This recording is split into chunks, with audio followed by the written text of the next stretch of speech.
And in each act of a drama there are 5 scenes. So this is the second scene, which is a theological discourse. And then the first scene was the meeting of the beloved, and inviting the beloveds for the rasa dance. Then the third scene is some dialogue, Krishna and the gopis, which is starting in verse 17. So in this particular scene of the drama, it's a theological discourse.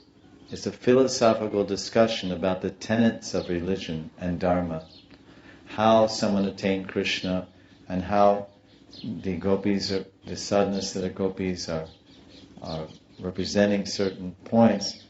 And there's no doubt about the gopis' position, although people have doubts, because preaching is about, what is preaching all about? Removing doubts, creating conviction, creating faith, and eliciting surrender and attachment and seva to God. That's the purpose of preaching.